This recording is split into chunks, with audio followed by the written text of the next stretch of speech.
We have some very exciting things coming up here for December. It's actually beyond the format. Make sure you guys smash the crap out of that subscribe button so you guys don't miss out on more awesome content. So December is going to be the last block of the year here, and we have one last release, which is going to be the Dark World Structure deck, which a lot of people are indifferent about it, and blah, blah, blah. I don't care about that. What we do care about is the Japanese side news that will be coming out this month. First of all, for those of you that don't know, in Japan, Cyberstorm Access will be releasing second week of January, which is absolutely insane. That will actually be our next big set after Photon Hypernova, and it's also the last set of the blocks, supposedly.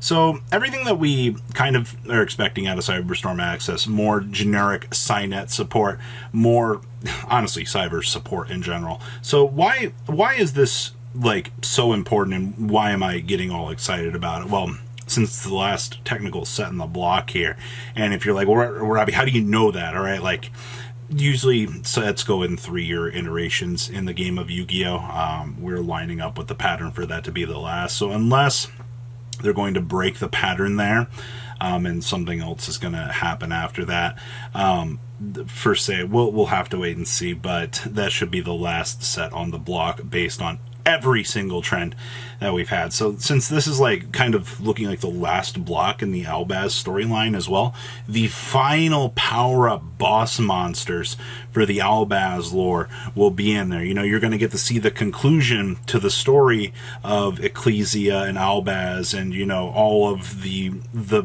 interesting stuff that lore has been going towards.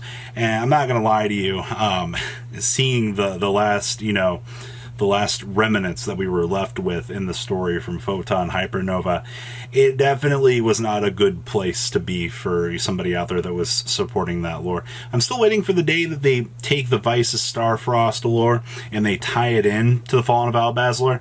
A little bit of a sub-rant here for a second.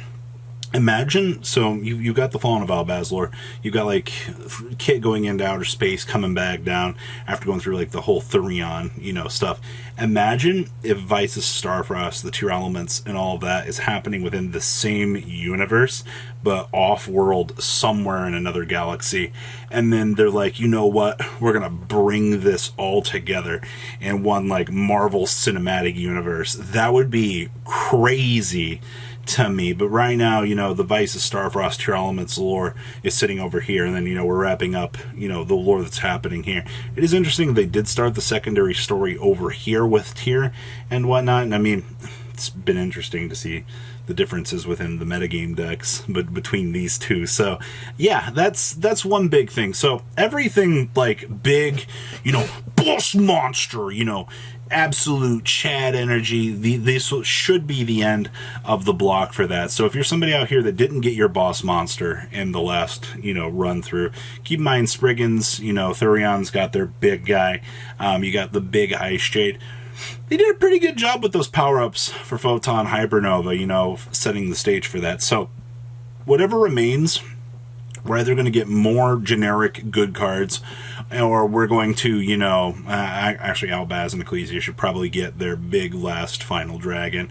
To be honest, I don't know what is really left in the lore department that they can give, besides, you know, another big Desvia monster and another big Fallen of Albaz fusion will probably be, you know, the two big things there. So lore-wise, that's what I'm expecting. I'm also expecting something else out of the Tier Elements storyline, because I guarantee you now that, you know, you've established Shangri-La, or, you know, Kashtira, Tier, you know, Scareclaw, duking out like this 3-way brawl, and, you know, you've got like the cross-species stuff going on there with like the Kashtira Tier Elements and stuff like that. I have a feeling that they're going to bring in another piece into that lore story as well. I'm still not sure what's going on with that. Last thing I know, just Vices Starfrost landed on a planet. Now he's literally the Chad of the planet. Like that's what it feels like at this point. All right, like He's just the hottest thing on that side of the universe. So that's I think that's the most interesting thing with that. So there's that. Now, generic good stuff, all of that. You have premium pack coming out as well. I know Sky Striker support. I'm honestly looking forward to what Premium Pack brings to the table at this point. Whether or not, we get more good Striker stuff or more bad Striker stuff. Wait, what's that, Robbie? You Sky Striker, Light Link Monster? Nah, there's no way. Konami wouldn't make the Light Link Monster. Wait, you're telling me that it's gonna happen? Oh. Well, evidently, with all the Sky Striker support, the Light Link Monster feels like an inevitability at this point.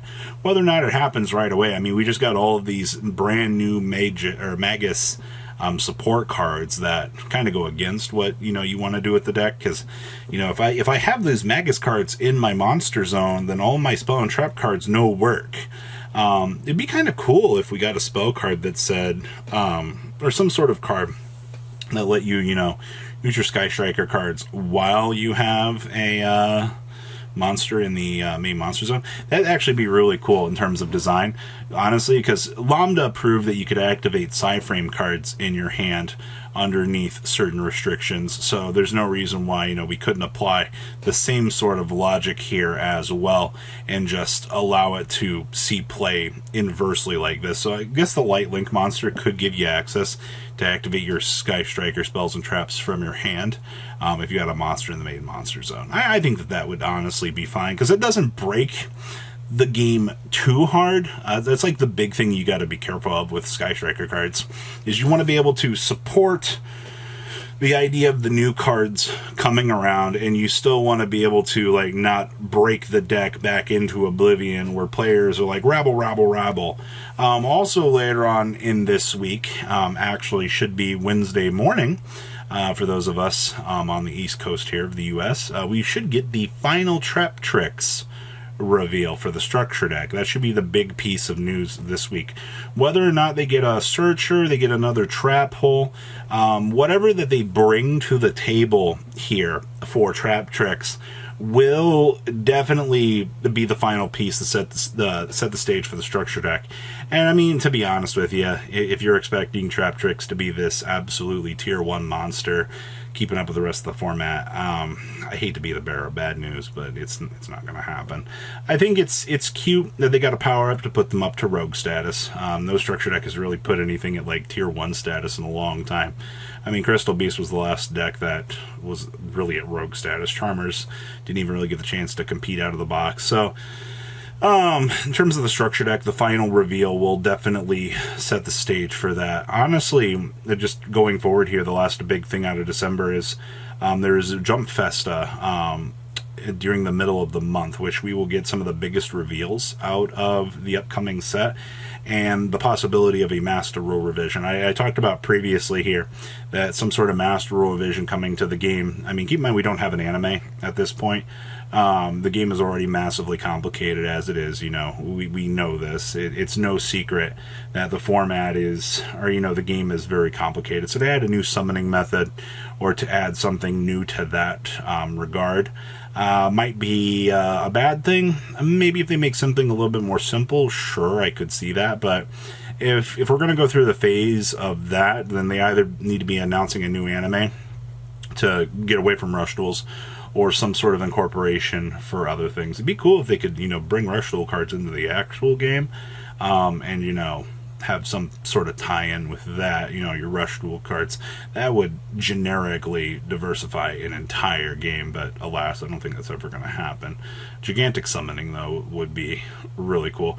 Also, on the last topic of time, no, I don't think time rules are going to change. That's a basically management system rule that they have in place, so that Konami doesn't have to overpay their employees who are judges for being there for way too long. Let's just put that on the table there. So just some 2 cents on that. So as everything's going right now, a lot of good stuff coming this month. I'm super excited.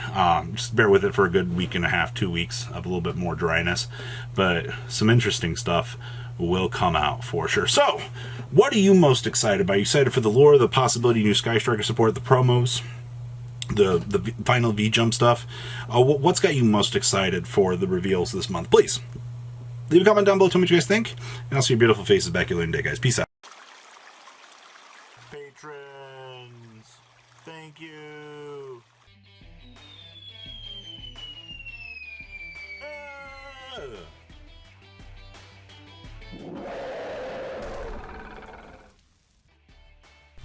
Thank you so much for watching. Check out these other videos.